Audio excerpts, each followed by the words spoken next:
Good morning to all of you. आज हम लोग करेंगे क्विज नंबर 25, जिसमें कुछ क्वेश्चन आपके डाटा सफिशिएंसी के हैं और कुछ क्वेश्चन आपके अर्थमेटिक के हैं। ठीक है, क्वेश्चन नंबर फर्स्ट में कुछ प्रॉब्लम थी, इसकी वजह से मैंने उसको यहाँ से हटा दिया है। ठीक है, तो हम लोग सेकंड नंबर क्वेश्चन से स्टार्ट करते हैं। नंबर सेकंड क्या करा, if factors of e r 32 and c, यानी क्वेश्चन में जो गिवन है वो हम पहले लिखेंगे कि ई के जो फैक्टर हैं, if factors of e r 32 and c, यानी कह सकते हैं e equal to 32c, and factor of f r, f के जो फैक्टर हैं 90 एंड डी, यानी 90d। क्लियर। आगे क्या कह रहा है आपसे, वाइल द, कहां गया, then what is the value of 3e and 2f, 3e minus 2f, इसकी वैल्यू हमें फाइंड आउट करनी है। ये हमारे पास गिवन क्वेश्चन है। अब मैंने आपको डाटा सफिशिएंसी में बताया कि आपको स्टेटमेंट के अकॉर्डिंग फिर चीजें देखनी है। जो हमारे पास क्वेश्चन में इंफॉर्मेशन है वो इतना ही दिया हुआ है। फर्स्ट स्टेटमेंट क्या दे रहा है, value of d is, d की जो वैल्यू है स्टेटमेंट 1 में, value of d is 40% of value of c, यानी 2/5 ऑफ सी। तो हम कह सकते हैं d over c equal to 2/5। पहली इंफॉर्मेशन तो ये है। इसी के साथ में क्या दिया हुआ information, and difference between f and e is 20। f और e का जो डिफरेंस है वो क्या दिया हुआ अपने पास 20। f और e का जो डिफरेंस है वो क्या दिया हुआ 20।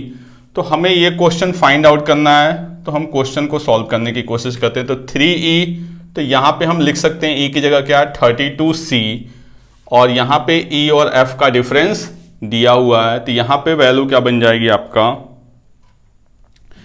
f और e का। तो यहां से हम f की वैल्यू रखते हैं, तो ये क्या बना आपका 90d माइनस e की value 32c equal to 20। Clear, f minus e equal to 20, और क्वेश्चन में f की वैल्यू क्या है 90d और e की वैल्यू क्या है 32c। d और c, इसकी वैल्यू हमने वेरिएबल के साथ मान ली k, तो d की वैल्यू 2k यानी 180k माइनस 32 बन जाए 160k equal to 20k equal to 20, यानी k इक्वल टू 1। इसका मतलब d की वैल्यू अपने पास आ जाएगी 2 और c की वैल्यू आ जाएगी 5। क्लियर, d की वैल्यू आ गई 2 और c की वैल्यू आ गई अपने पास 5। तो d की वैल्यू 2 यानी f की वैल्यू 180, c की वैल्यू 5 यानी 160। तो ये वैल्यू तो हम इजीली फाइंड आउट कर सकते हैं। क्लियर, क्योंकि हमें e भी पता चल गया, f भी पता चल गया, तो 3e माइनस 2f से हम फाइंड आउट कर सकते हैं। यानी स्टेटमेंट 1 से क्वेश्चन को सॉल्व किया जा सकता है। क्लियर, स्टेटमेंट 1 में दिया हुआ था दो चीजें, एक तो ये d और c का भी रिलेशन दिया और f और e का दिया हुआ, तो वैसे भी पता चल जा रहा है कि सॉल्व किया जा सकता है। क्यों सॉल्व किया जा सकता है, क्योंकि 4 वेरिएबल है, 4 रिलेशन ऑलरेडी हमारे पास दिए हुए हैं। क्लियर, जो स्टेटमेंट 2 है उसको देखते हैं। स्टेटमेंट 2 क्या कह रहा है, c by d equal to 2.5, यानी c बाई डी की जो वैल्यू है वो क्या है 2.5, और e by f equal to 8/9। ये स्टेटमेंट 2 में इंफॉर्मेशन है, और हमारे पास जो है वो कहीं ना कहीं यही दिया हुआ है आपके, और ये फाइंड आउट करना है। तो अब देखिए c बाई डी दिया हुआ है, तो c बाई डी तो तभी बनेगा जब हम इसको इससे क्या कर दें, डिवाइड कर दें। तो अगर हम डिवाइड करेंगे तो e by f equal to 32c by 90d। तो देखिए e बाई एफ की वैल्यू यहां पे 8/9 और 32/90, और c बाई डी की वैल्यू 2.5 हमने पुट तो किया, बट यहां पे कोई आउटपुट नहीं निकल रहा है। बात समझ में आ रही है, हमने वैल्यू तो पुट की लेकिन कुछ भी निकल नहीं रहा है, क्योंकि सारे के सारे वेरिएबल क्या हो गए, खत्म हो गए थे। यानी स्टेटमेंट 2 हमें किसी भी तरह से हेल्प नहीं कर पा रहा है। तो इसका जो ऑप्शन होगा वो क्या होगा, statement 1 is alone sufficient to find the answer. Clear, तो ये आपका सिंपल सा क्वेश्चन था, फैक्टर के बेस पे, नोट कर लें इसको। अब हम लोग देखते हैं क्वेश्चन नंबर 3। ठीक है, क्वेश्चन नंबर 3 जो आपका है वो ज्योमेट्री बेस का क्वेश्चन है। ठीक है, इसमें क्या दिया हुआ आपका, पहले डायग्राम बना लेते हैं। ठीक है,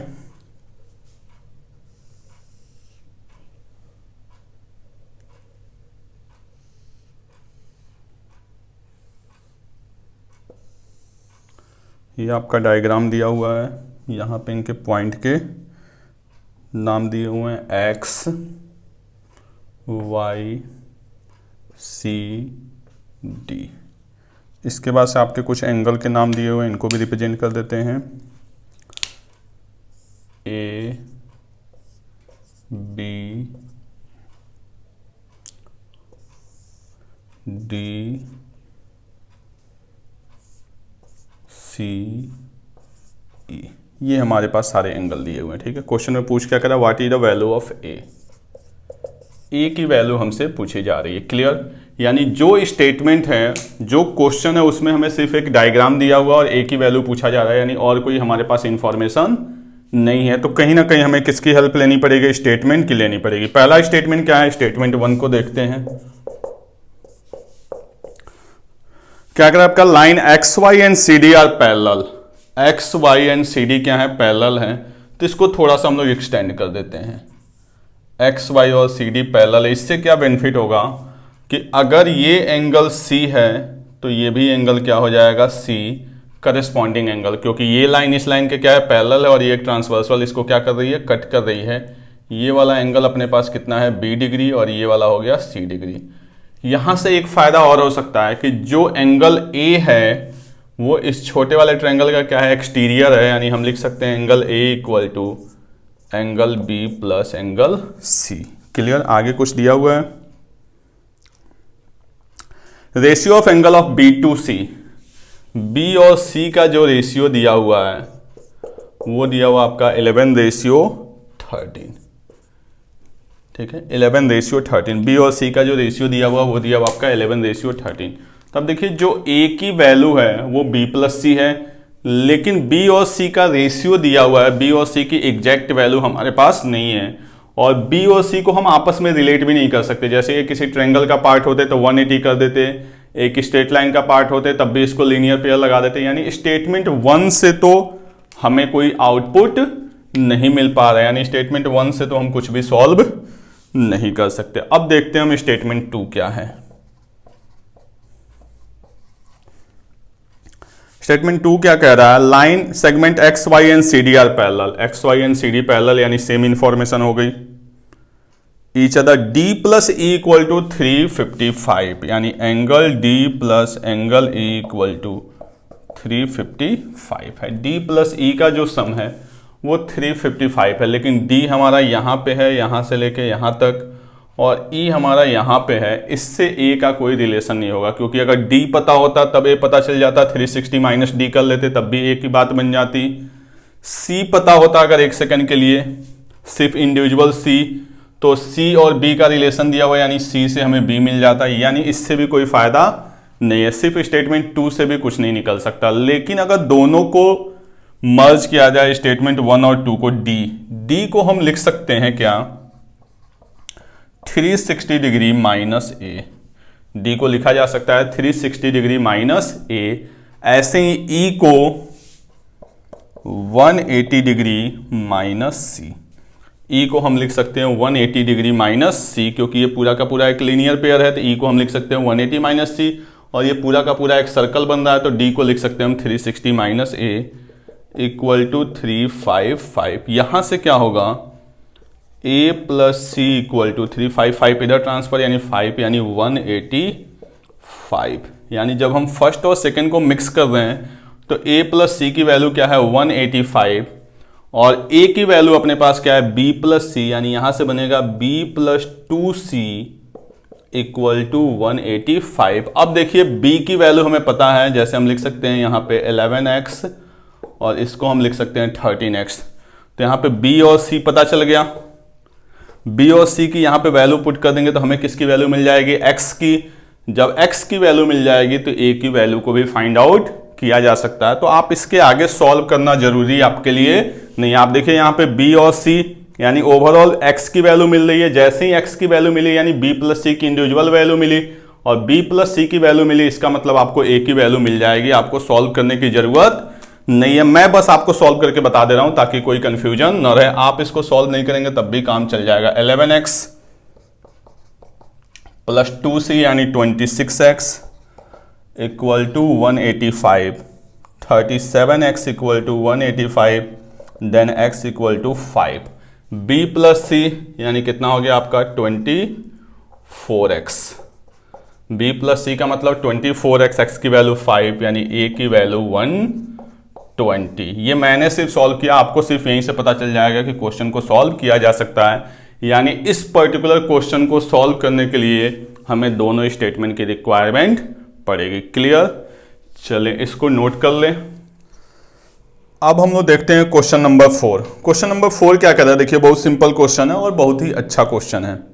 1 यूनिट ऑफ x% एल्कोहल, यानी 1 unit of x% alcohol is mix with 3 unit of y% alcohol, ठीक है, to give 60% alcohol, 60% alcohol. If x is greater than y, x जो है वो y से क्या है, बड़ा है। How many integer value can x take, यानी x की हमें कितनी वैल्यू हो सकती है ये पता करना है। क्लियर? क्वेश्चन बहुत अच्छा। एक चीज देखिए यहां पर दिया हुआ है x is greater than y, एक चीज और आपको पता होना चाहिए कि x is less than or equal to 100%। ये बात आई थिंक सबको क्लियर होगी कि x की जो वैल्यू होगी वो 100% से ज्यादा नहीं हो सकती। कि किसी भी चीज में कह रहा है कि x जो है वो क्या है, इसमें अल्कोहल है, तो कोई भी वैल्यू 100% से ज्यादा नहीं हो सकती। ये आपको एक माइंड में रखना है। इसको करते हैं यहां से इक्वेशन फॉर्म होगा। 60% चाहें तो आप ये लगाइए या इसको इससे मल्टीप्लाई कर लीजिए, यानी कह सकते हैं हम x plus 3y/4 equal to 60, then x plus 3y equal to 240, या x equal to 240 minus 3y, या x equal to 380 minus y। Clear? यहां तक किसी को प्रॉब्लम नहीं है, आप चाहें तो इसको लगा के करें या ऐसे करें, कोई फर्क पड़ने वाला नहीं है। x की वैल्यू ग्रेटर देन y है तो यहाँ पे क्या आएगा x माइनस 60, यहाँ पे क्या आएगा 60 माइनस y, फिर दोनों का करेंगे, यह आपको पता है ये इसमें मल्टीप्लाई होता है, इसमें मल्टीप्लाई होता है, दोनों को ऐड कर देते हैं जब हमें एवरेज निकालना होता है। अब देखिए यहाँ पे दो बात क्लियर है कि जो x होगा वो 100 से ज़्यादा नहीं होगा, यानी x की मैक्सिमम वैल्यू 100 तक जा सकती है। दूसरा कह रहा है इंटीजर वैल्यू, x की जो वैल्यू होनी चाहिए वो क्या होनी चाहिए, इंटीजर होनी चाहिए। यानी ये कहीं ना कहीं 3 से क्या होगा, डिवाइड होगा। यानी हम कह सकते हैं जो x है is also a multiple of 3। तो आपको पता अगर ये 3 का मल्टीपल है तो इसकी वैल्यू कहाँ से शुरू होगी, 99 से। अगर हम x की वैल्यू 99 लेंगे तो इस केस में y की वैल्यू, आप देखिए x की वैल्यू 99 तो 33, तो जो y की वैल्यू आएगी 33 हम 80 में से माइनस करेंगे, यानी क्या आएंगे 47। यानी इस कंडीशन को ये सेटिस्फाइड कर रहा है। x की नेक्स्ट वैल्यू क्या होगी, 96। x की जो नेक्स्ट वैल्यू होगी वो क्या होगी, 96। तो y की जो नेक्स्ट वैल्यू होगी वो क्या होगी, 48। यानी अब आप ध्यान से देखिए तो हम y की एक एक वैल्यू बढ़ा रहे हैं और x की एक एक वैल्यू क्या हो रही है, कम हो रही है। क्लियर? दूसरा है क्या कि x ग्रेटर देन y है, तो अगर मैं y की वैल्यू सपोज दैट यहाँ पे लिख दूं, मान लीजिए 60, तो अगर मैं y की वैल्यू 60 लिखूंगा तो 80 माइनस 60, जैसे एक वैल्यू हम लेट करके चलते हैं कि चलिए y की वैल्यू हमने 60 ले ली, कोई भी वैल्यू ऐसे बढ़ाते हुए, या 50 ले ली, तो y की वैल्यू देखिए 50 लेंगे तो 80 माइनस 50 30, 30 इंटू 3 90, यानी ये तो पॉसिबल है, तो थोड़ा सा और ज़्यादा ले लिया हमने कि y की वैल्यू 60, तो 60 लेंगे तो 80 माइनस 60 क्या बनेगा, 20, 20 इंटू 3 60, यानी यहाँ पे x भी क्या हो गया 60, जब y हमारा क्या हो रहा है 60, यानी ये वैल्यू पॉसिबल नहीं है। यानी x की वैल्यू 60 पॉसिबल नहीं है, y की वैल्यू 60 पॉसिबल नहीं है। इसका मतलब y की वैल्यू जो मैक्सिमम पॉसिबल है वो कहाँ तक है, 59 तक। तो y की वैल्यू अगर 59, तो इस रिस्पेक्ट में x की जो वैल्यू आएगी वो क्या आएगी 63, क्योंकि वैल्यू कम हो रही है। 60 पॉसिबल नहीं है तो इससे एक ऊपर यानी 63, क्योंकि 3 का गैप ये चलता रहेगा। तो या तो आप इस AP के अकॉर्डिंग निकालिए या सबसे आसान है आप ये पता कर लीजिए कि ये टोटल वैल्यू कितनी है। तो 59 माइनस 47 12 और 1 आपका एक होता ही है, यानी टोटल x की वैल्यू कितनी पॉसिबल है 13।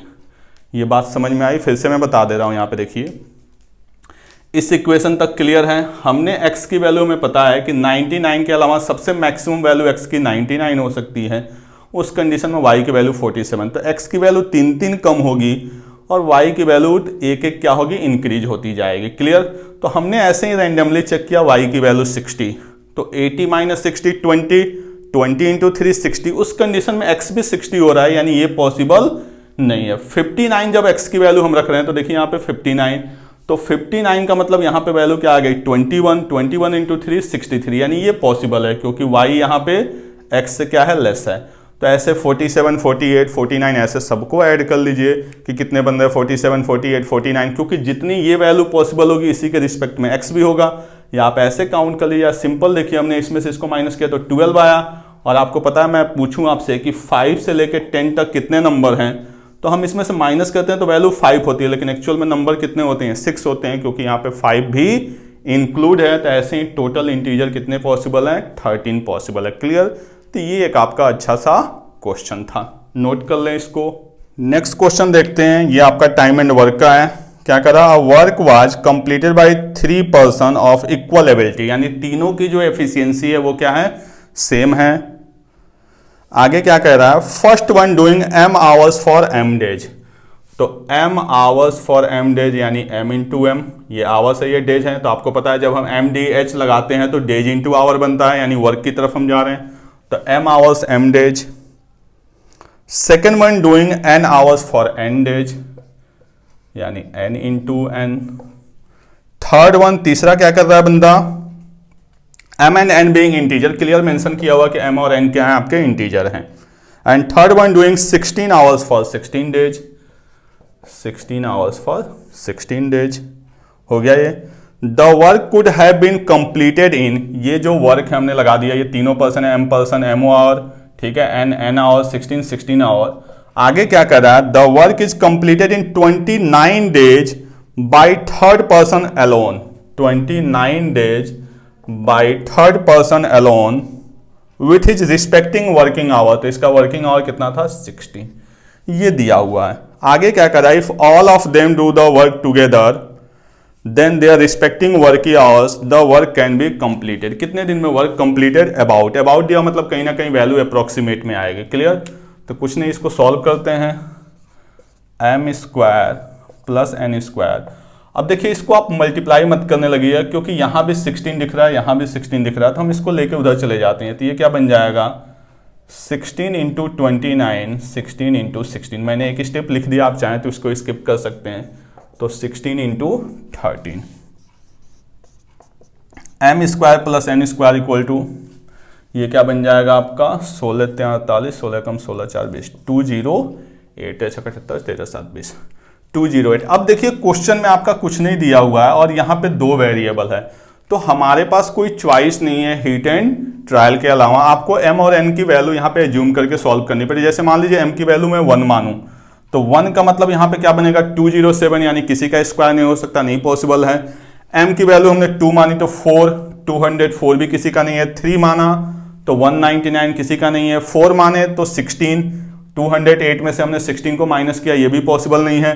5 माना 25, ये भी पॉसिबल नहीं है। 6 36 इसमें से माइनस करेंगे तब भी आपका जो नंबर आएगा स्क्वायर नहीं बनेगा, क्योंकि क्लियर बोला हुआ है कि m और n आपके क्या है, इंटीजर है, यानी प्रॉपर वैल्यू आनी चाहिए। 7 अगर हमने 7 किया तो 49, और आपका ये एक मिनट 6 पे 36, 6 पे देखते हैं, अगर 6 का स्क्वायर 36 और इसमें से हम 36 को क्या करेंगे, माइनस करेंगे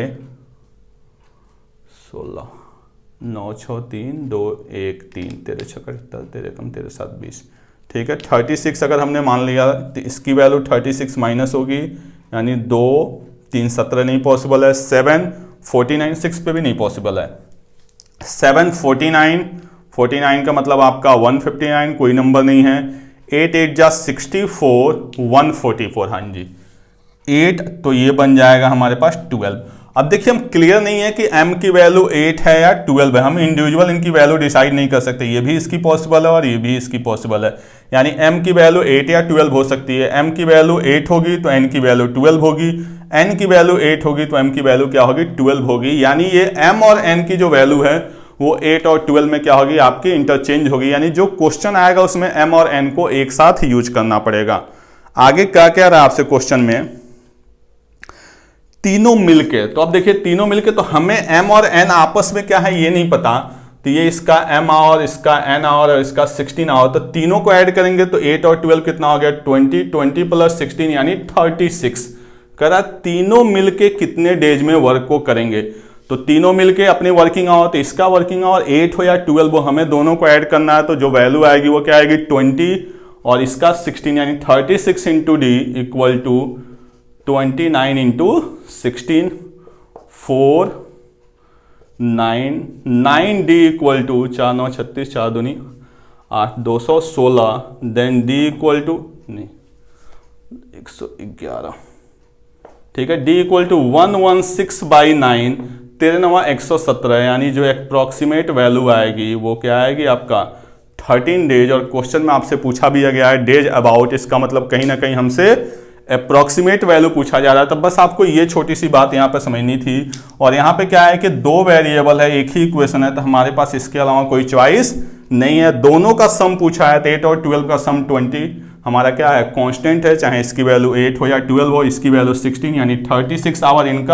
इनका डेज पूछा गया, यही वर्क इसके इक्वल है, इसको हमने इसे इक्वेट किया है, अप्रोक्सीमेट वैल्यू क्या आ जाएगी 13 डेज। तो ये एक आपका अच्छा क्वेश्चन था, लिख लें इसको। नेक्स्ट क्वेश्चन देखते हैं। There are 3 containers A B and C in which solution A contains 10% concentration.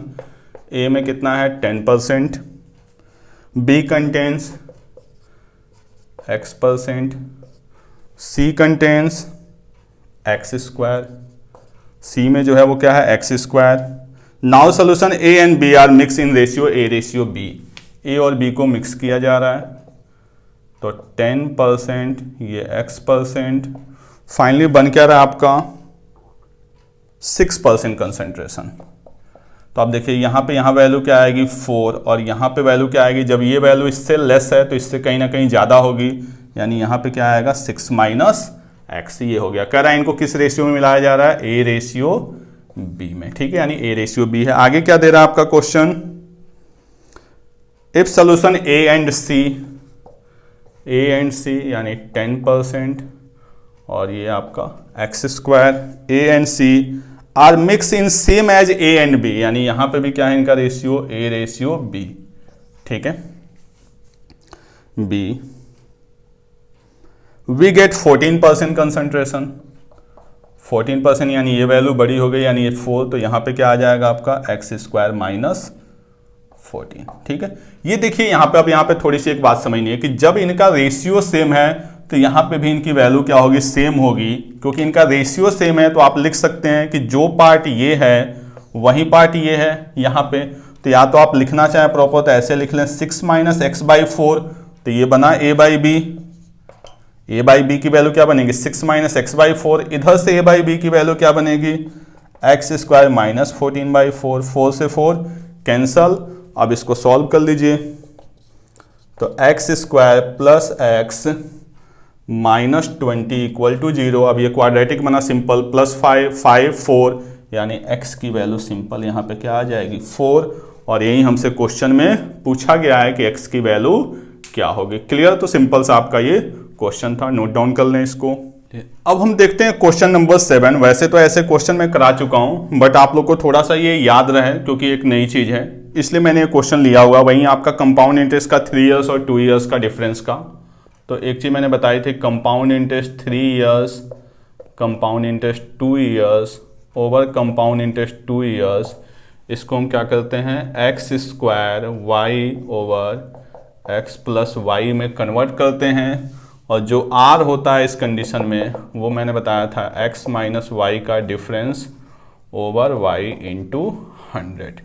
जब भी क्वेश्चन में आपका आया कि 3 इयर्स का कंपाउंड इंटरेस्ट ये है, 2 इयर्स का कंपाउंड इंटरेस्ट ये है, पूरा का पूरा बेसिक से आता है, तो हम इस चीज़ को इस फॉर्मेट में कन्वर्ट करते हैं। यहाँ पे x और y का डिफरेंस लेते हैं ओवर y इंटू 100, ये हमारा क्या होता है r% होता है। क्वेश्चन को देखते हैं, 3 साल का जो आपका कंपाउंड इंटरेस्ट है वो क्या है 2184 माइनस 2 साल का क्या है 1320 ओवर 1320। अब इसको सॉल्व करते हैं तो फाइनली ये वैल्यू आएगी 4 6 और ये आपका 864 ओवर 1320 8 इसको कट करते हैं 4 से, 4 2 जा 216 और यहाँ पे आपका 330, ये कटेगा आपका किससे, 6 से 36 और ये 55, ये हमारा हो गया। इसके बाद से मिनिमाइज हो नहीं सकता।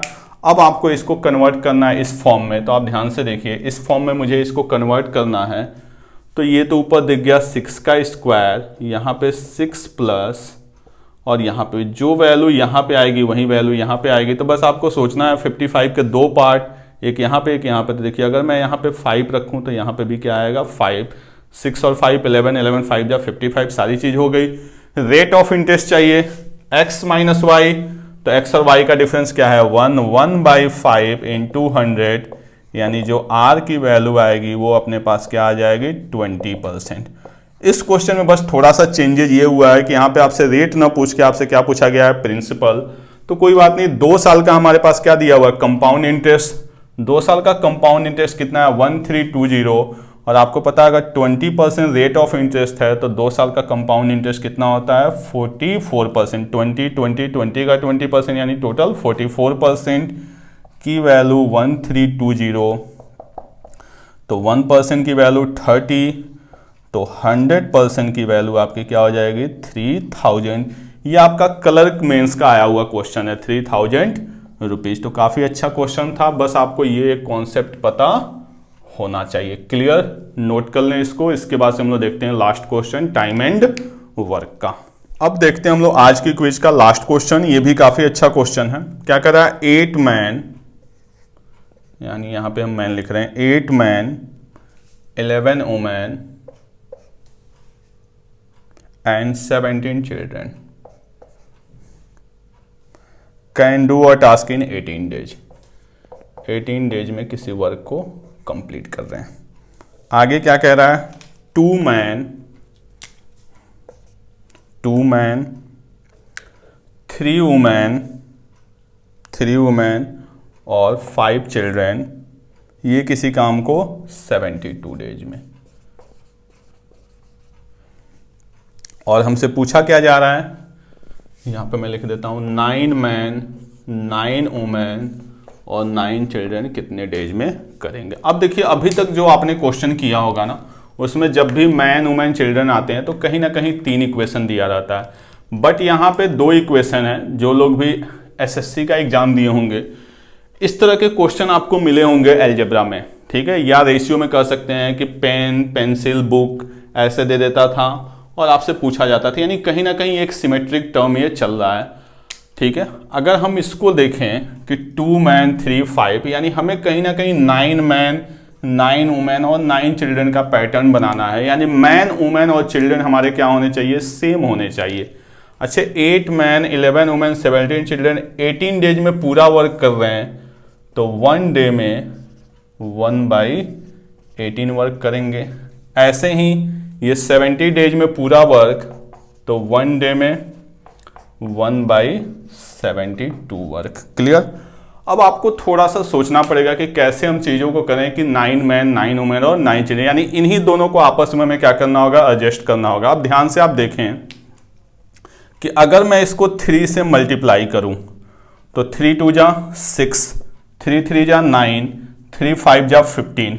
देखिए 8 माइनस 6 2, 11 माइनस 9 2 और 17 माइनस 15 2, यानी कहीं ना कहीं 2 2 का सिमेट्रिक चलता जा रहा है। तो अगर इनका 1 डे में वर्क 1/72 है, तो जब हम इसको 3 करेंगे 3 से मल्टीप्लाई, तो ये आपका क्या बन जाएगा 6 मैन 9 वुमेन 15 चिल्ड्रन, 3 से मल्टीप्लाई होगा यानी क्या बन जाएगा आपका 3/72, यानी 1/24 वर्क। आई थिंक ये सबको बात समझ में आ रही है कि हमने इसको 3 से मल्टीप्लाई किया तो उधर भी 3 से क्या हो जाएगा, मल्टीप्लाई हो जाएगा।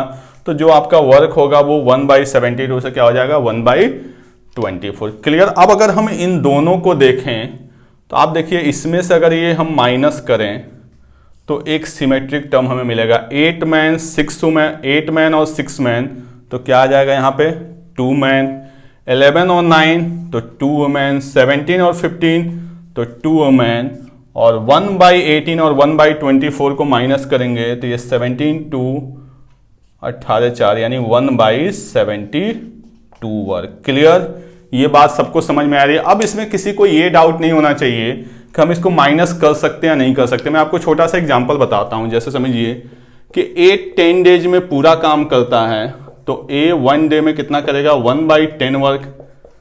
ठीक है, ऐसे ही मैं बोलूं कि B किसी वर्ग को 15 डेज में करता है, तो B 1 डे में 1/15 वर्ग। और जब आपसे पूछा जाता है A प्लस B, तो आप सिंपली इन दोनों को क्या करते हैं, ऐड ही तो करते हैं, 1/10 प्लस 1/15। अगर इसके बेसिक स्ट्रक्चर की बात किया जाए जहां हम बिना एलसीएम के सॉल्व करते थे, यही तो होता है 1/10 1/15। तो जब हम इनके वर्ग को ऐड कर सकते हैं तो वर्ग के माइनस भी किया जा सकता है, उससे कोई फर्क पड़ने वाला नहीं है। तो आपको ये कंफ्यूजन नहीं रखना है कि मैन में से हम मैन को कैसे माइनस कर सकते हैं। जैसे यही मैन होते हैं यहाँ पे 8 11, हम इनको ऐड भी कर सकते हैं, इनको सब्ट्रैक्ट भी कर सकते हैं। ये बहुत छोटी सी बात है, बट ये है कि यहां तो ये क्लिक करता है, यहां नहीं क्लिक करता है। तो बस इस क्वेश्चन में आपको यही बात समझानी थी। अब हमें 9 वुमेन चाहिए, तो आपको पता हमें क्या करना पड़ेगा, इसको 9/2 से मल्टीप्लाई। तो जब 9/2 से मल्टीप्लाई करेंगे तो 2 से 2 कैंसल, यानी 9 मैन 9 वुमेन 9 चिल्ड्रेन। और ये जब 9/2 उधर जाएगा तो आप देखिए यहाँ पे 9/2 यानी क्या बन जाएगा, 1/16 वर्ग। क्लियर, 9/2 से मल्टीप्लाई होगा तो क्या हो जाएगा, 1/16 वर्ग। यानी 9 मैन 9 वुमेन 9 चिल्ड्रेन। डेज हमारा क्या चल रहा है, अभी तक 1 डे ही चल रहा है। ये भी हमारा क्या था, यहाँ पे इससे माइनस किए थे, ये भी 1 डे था, और ये भी हमारा क्या है, 1 डे। तो 1/16 वर्क करने में 1 डे, तो पूरा वर्क करने में क्या हो जाएगा, 16 डेज। यही हमारा क्वेश्चन था। तो आपको थोड़ा सा आइडिया इस सिमेट्रिक टर्म से लेना था। और ये जो कॉमन सा सेंस है कि हम इनके वर्क को ऐड भी कर सकते हैं, तो वर्क के हम सब्ट्रैक्ट भी कर सकते हैं, उसको बस यूज करके ये टर्म बनाना था। तो जो इसका आंसर आएगा वो क्या आ जाएगा आपका, 16 डेज। क्लियर, तो ये आज की क्विज का लास्ट क्वेश्चन था। नेक्स्ट क्विज में ऐसे ही हम कुछ अर्थमेटिक के क्वेश्चन लेंगे और कुछ ना कुछ क्वेश्चन आपके डीआई के लेंगे। Okay, thank you.